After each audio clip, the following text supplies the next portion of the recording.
up, guys and gals? Me, Mudahar, and man, I really wish I wasn't living in a gosh darn a historical moment right now. It is 72 hours, ladies and gentlemen, as of me filming this video, less than 72 hours into 2026. And boy, oh boy, you know, the first video I made was 2026 is starting off strong. The U.S. government now controls Venezuela.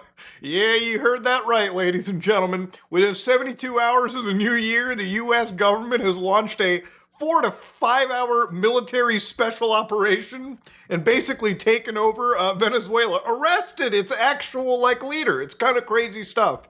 Now, I don't really usually talk about this kind of stuff, but anytime a major world event like this happens, I feel like I can't ignore it, and my brain will not let me focus on any other videos, Linux, gaming, yada, yada, yada, until I get this out of my system, okay? So this is me basically getting something out of my system, okay? I'm weird that way. But ladies and gentlemen, for any understanding what happened over here, literally last night while I was going to bed, I was playing some Resident Evil 4, and I'm like, man, you know, it's kind of crazy. President of the U.S.'s daughter gets kidnapped. They send in one agent. Doesn't really make any sense, does it? Well, turns out that in 4 to 5 hours, there was a bunch of actual strikes happening in Venezuela. So anyways, these were some bombs apparently falling on Venezuela right now. And to give you an idea, this was something nobody really expected. It just sort of happened. To give you an idea, right, a lot of people said this might be war being declared. You can see fighters flying above, obviously dropping crazy bombs and shit. And the thing is, this is a military operation, so I guess it's not a war. So I don't know what Congress can really do in this situation, nor do I think Congress is really, what, they can make a million claims? What, you can have a million judges, but it's not like anybody's listening. So what does it matter? See, laws, international laws, any laws, are just words written on paper. If nobody's willing to enforce them, then they basically get broken all the fucking time. But anyways, these strikes basically happened, and within 4 to 5 hours, it turns out that the U.S., I believe Delta Force, which is the best U.S. special operations group in the world. Now, obviously, some would say oh, what about the Navy SEALs? You know, the Navy SEALs, if they were doing this, apparently some military people were saying yeah, there'd be 30 casualties, 4 podcasts, and a few movies. You send in Delta Force, shit's getting done, okay? You're sending in Maverick from Rainbow Six Siege, it's getting done. So anyways, yeah, basically the idea was that, you know, as these strikes were happening, and apparently they happened on military locations, so military bases, closed off ports and airports. So it doesn't seem like the civvies were that much affected. It actually turns out that the civvies, from what I'm reading, are actually kind of enjoying the fact that, you know, their actual leader, Nicolas Maduro, has actually been completely removed from office. Now, from my understanding, not many people liked Maduro. This is old Biden talking about it. Trump talks tough on Venezuela, but admires thugs like Nicolas Maduro. So even he will say yeah, that guy's a fucking thug. Now, obviously, I don't think talking tough aged really well, because the motherfucker sent in the goddamn special ops to take care of the situation. You know, even Canada jumped in and they were yeah, Canada closed its embassy in Venezuela. We've refused to recognize any legitimacy of the regime. So, you know, Canada, you know, who's kind of the world's nicest guy, alongside Denmark, is yeah, that guy's fucked up. That guy's wrong. Now, obviously, Canada will say everyone should respect international law.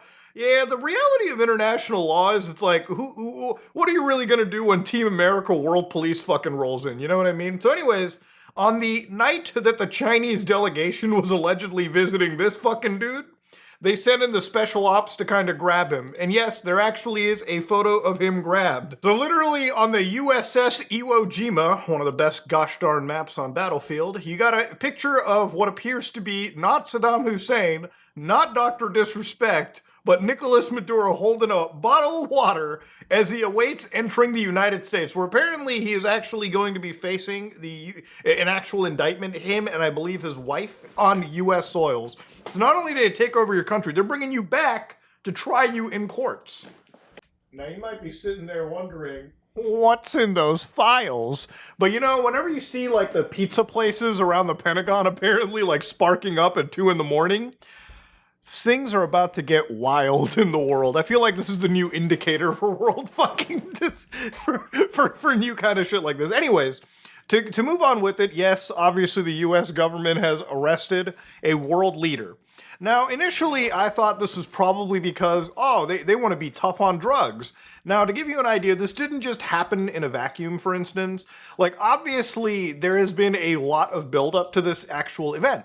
Now, Nicolas Maduro, for instance, is not a beloved individual. For anybody that needs to look at it, his administration has overseen a spectacular economic collapse characterized by hyperinflation and chronic shortages. His rule became known for allegedly rigged elections, food shortages, and human rights abuses.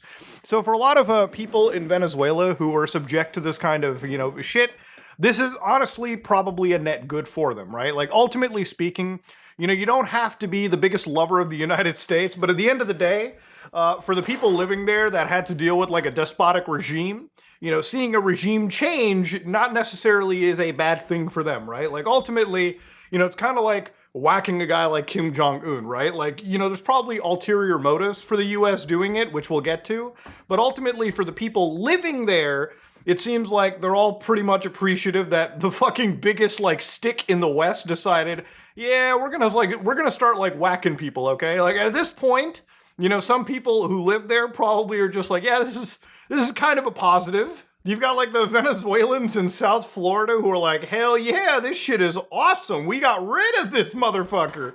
And the thing about a lot of people that like are refugeed into like Florida, they have like a huge history, from my understanding, of like refugees from places like Cuba and a lot of Latin countries, is that they come from regimes that are not necessarily kind in terms of human rights.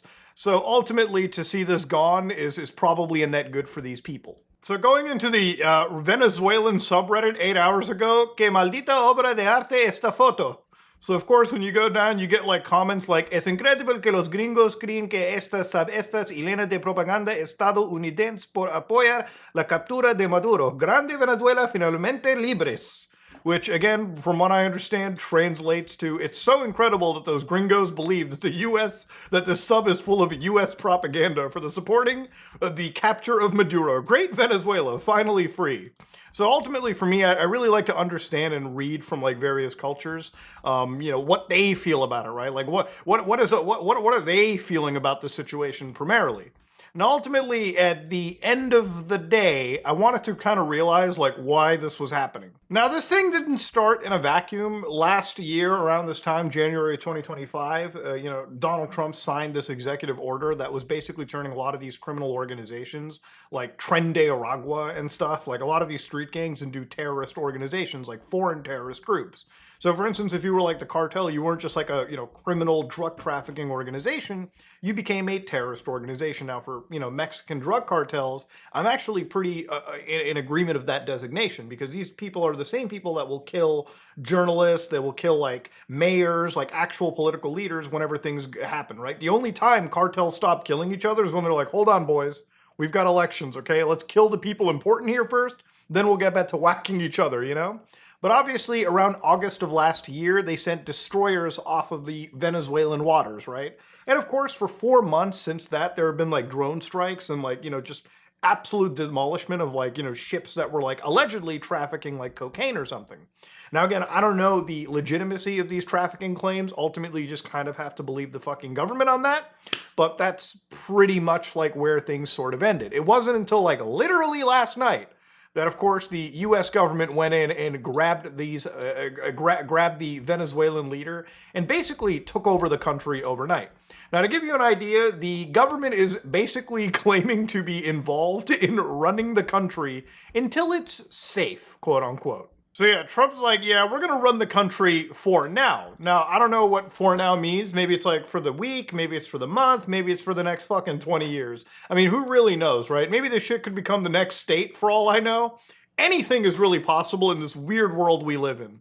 Now, ultimately, one of the big things involved over here, too, is that after this had actually happened, Trump was like, yeah, the U.S. is going to be very involved in Venezuela oil after the actual attack. Now, again, look, I've been alive long enough to know where this road leads. To give you an idea, for anybody that doesn't really know how many like oil reserves the world has, Venezuela is kind of sitting on some of the top reserves imaginable, right? So Venezuela is actually apparently beyond Saudi Arabia. Saudi Arabia used to be like the largest oil reserves in the world. So when this whole thing was about, oh, we just want to stop like drug traffickers and like illegal people pushing drugs onto our individuals, remember, if you just look at basic history, Donald Trump was the guy that actually pardoned a fucking drug trafficker. For instance, a presidential pardon actually happened of a former Honduran president for drug trafficking, right? So for anybody that doesn't know, this is a full and complete pardon to Juan Orlando Hernandez, who Trump formally granted the pardon on December 1st, 2025, and Hernandez was released from prison on the same day from the Federal Bureau of Prisons. So after the guy basically gets fucking arrested. Hernandez and his co-conspirators trafficked more than 400 tons of US-bound cocaine through Honduras between 2004 and 2022. President Trump asserted that Hernandez had been treated unfairly. I don't really know how you can treat a drug trafficker as unfair, but to give you an alleged drug trafficker now, but he was actually condemned for this kind of stuff too, right? There were people in the government who condemned Trump for pardoning a guy who was convicted and sentenced in a court to 45 years in federal prison for trafficking drugs into the United States. Now, ultimately, if this was about, drugs being trafficked, well, I mean, come on now. That'd be fucking insane. But really, it's mostly about oil. So I imagine, in the next, one of my favorite things is watching EAS scenarios. Like, I've talked about this years ago. But, watching these scenarios where, again, you see these, big, scary emergency alert broadcasts, and missiles are falling from the sky and, crazy world events are happening. I think we're going to be seeing a lot more of this kind of shit happening, okay? Get ready for a future of this spooky crap. But to go back to Venezuelan oil, for instance, yeah, they are the most oil-rich country. And from what I understand, the oil quality also is actually pretty good. Canada comes at a number 3. I don't really know much about Canadian oil quality, but I believe a lot of our oil we just don't really even touch simply because I think it may be inaccessible or it may not just be as good as Saudi Arabian oil, for instance. But Venezuela, they have a lot of it. They have so much of it that they're beating one of the largest countries in the world. So, of course, I'm not surprised that the United States government sent in the Delta Force to basically take over the country overnight, because ultimately it was never about drugs, it was never about justice. It really just is about strategy. That's ultimately the goal here.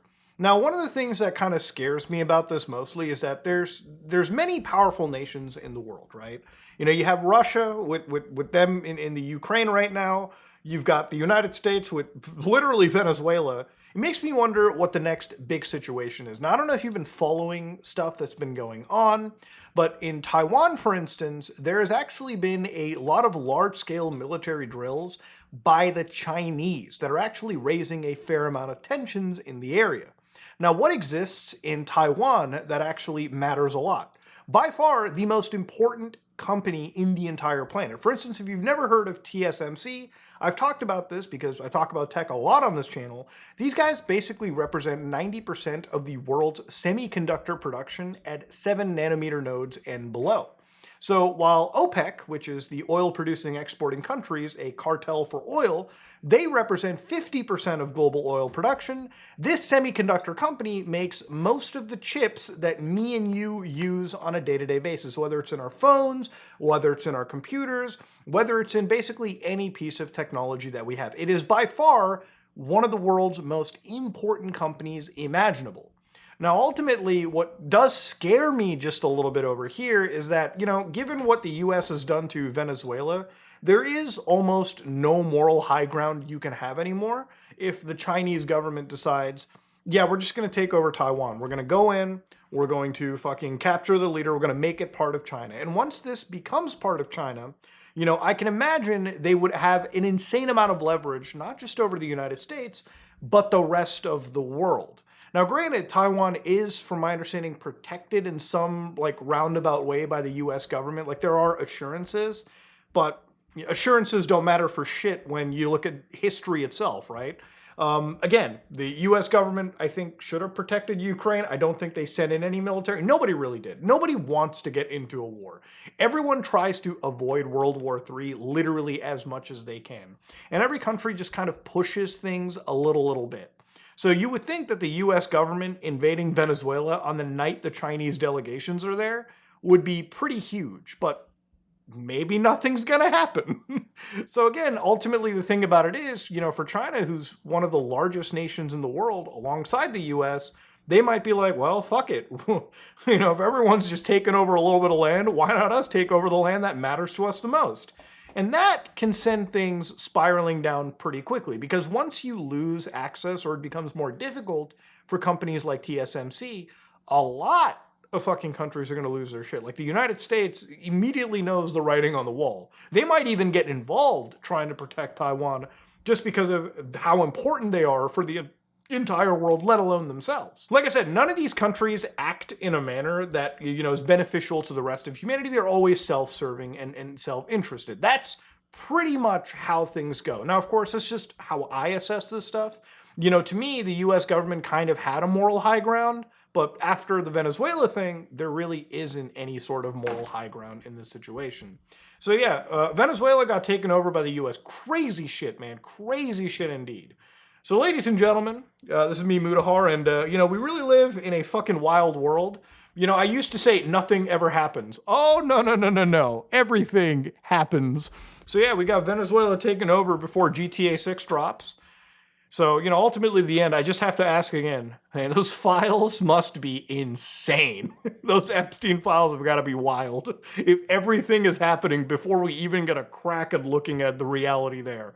If you like what you saw, please like, comment, and subscribe. Just like it, I am out.